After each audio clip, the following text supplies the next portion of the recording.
नमस्कार. आज आपण चमचमीत आणि रसरशीत असं सुंदर असं हिरव्या मिरचीच्या लोणच्याचा एक प्रकार पाहणार आहोत. तर त्यासाठी आपण हे सगळं साहित्य घेतलेलं आहे. तर आपण थोडे हे मसाले जे आहेत तर हे थोडे आता या ठिकाणी थोडे भाजून घेणार आहोत. खूपही खमंग असे आपल्याला हे भाजायचे नाही आहे, कारण नाही तर ते जास्त असं कडसर असं आहे त्याची चव लागते. त्यामुळे आपल्याला थोडंसं चांगलं गरम करून घ्यायचं आहे की जेणेकरून आपलं लोणचं खराब होणार नाही. त्याचा सर्वप्रथम आपण मोहरी टाकलेली आहे आणि तिला चांगलं गरम करून घेतलेलं आहे. आणि आता त्याच कढईमध्ये आपण सोप आणि धणे जे आहेत अख्खे धणे तर हे टाकून हे आपण थोडेसे भाजून घेणार आहोत. आणि त्यामध्येच आपण थोडंसं जिरंसुद्धा घालणार आहोत. आणि थोडं जिरं आणि त्यानंतर अर्धा छोटा चमचा मेथीसुद्धा आपण यामध्येच घालणार आहोत. आणि हे सगळं थोडं भाजून घेतल्यानंतर आपण ते थोडं साईडला काढून घेणार आहोत.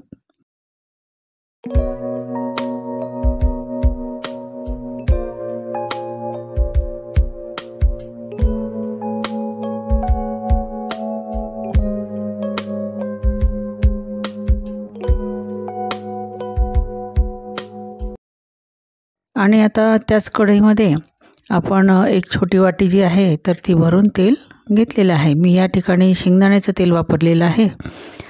तर हे तेल आपल्याला छानपैकी असं चांगलं गरम करून घ्यायचं आहे. आणि ते गरम झालं की नाही हे पाहण्यासाठी आपण त्यात थोडीशी मोहरी टाकून घेणार आहोत. आणि मोहरी तडतडली की आपण त्यामध्ये हिंग घालणार आहोत.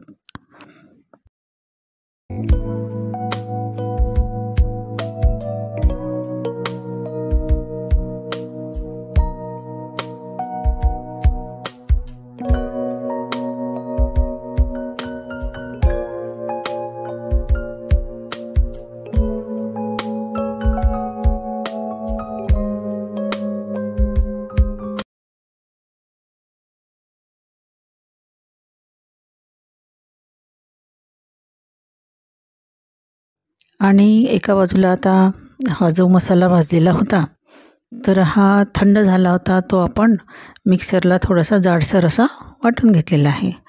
अगदी जाडसर असा हा आपण तयार केलेला आहे. आता तो आपण एका साईडला ठेवून देऊ. आणि ज्या आपल्या हिरव्या मिरच्या आहे तर ह्या थोड्या फिक्क्या हिरव्या मिरच्या आहेत तर ह्या मी घेतलेल्या आहे. आणि त्या अर्धा पावच मिरच्या मी या ठिकाणी वापरलेल्या आहेत.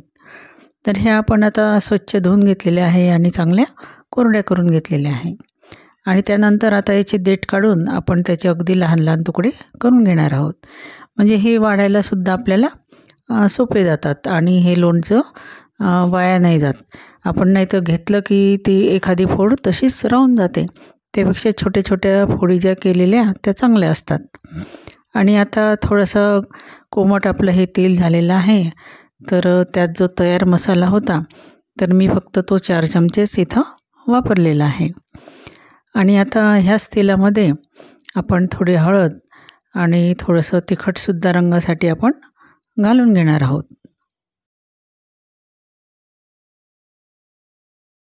आणि आता हे तेल जे आहे किंवा ही जी फोडणी आहे तर ती आपल्याला छान गार करून घ्यायची आहे. आणि नंतर ह्या कापलेल्या ज्या मिरच्या आहेत तर त्या आपण एका बाऊलमध्ये काचेच्या बाऊलमध्ये घेणार आहोत. आणि त्या बाऊलमध्ये आपण ह्या मिरचीचे तुकडे टाकणार आहोत. आणि आवश्यक तेवढं आपण मीठ टाकून घेणार आहोत.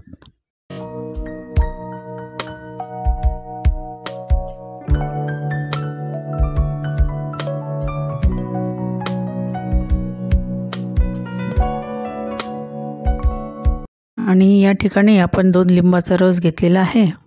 आणि हा लिंबाचा रस आपण यामध्ये घालून घेणार आहोत. ह्या लिंबाच्या रसामुळे लोणचं टिकायलाही मदत होते आणि चवसुद्धा खूप छान अशी लागते. तर अशा प्रकारे आपलं हे चमचमीत असं लोणचं तयार झालेलं आहे तोंडी लावणं म्हणून. आणि एरवीसुद्धा ते खायला खूपच सुंदर लागते. तर अशी माझी ही रेसिपी तुम्हाला आवडली असेल तर नक्कीच लाईक करा, शेअर करा आणि कमेंट करायला विसरू नका. त्याचसोबत माझ्या चॅनलला सबस्क्राईब करा आणि बेल आयकॉनचं बटन नक्की दाबा. त्यामुळे नवीन व्हिडिओचे जे नोटिफिकेशन आहेत तर ते आपल्यापर्यंत लवकर पोहोचतील. आणि आपण ते काही तास आपण हे लोणचं हे जे आहे लिंबाचा रस घालून या फोडी ज्या आहेत मिरचीच्या तर त्या ठेवून दिलेल्या होत्या आणि त्याला छान असं पाणी सुटलं होतं. मीठ पूर्णपणे त्यामध्ये विरघळलेलं होतं.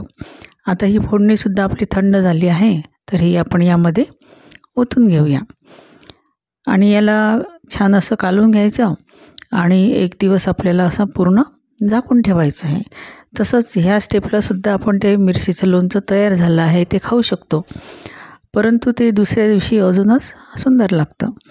तर अशी ही रेसिपी आपण घरी नक्की ट्राय करा आणि कमेंटमध्ये मला नक्की तसं कळवा.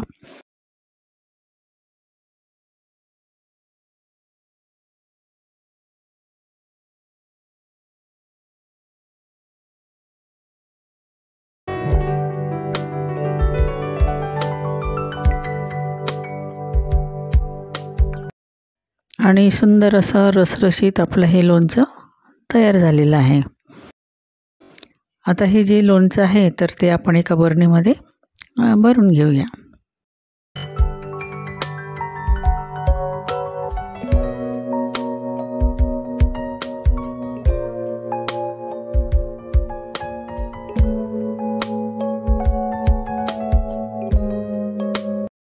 तर एका काचेच्या बाउलमध्ये मी ते काढलेलं आहे. आपण पाहू शकता की अतिशय सुंदर असा रंग ह्या लोणच्याला आलेला आहे.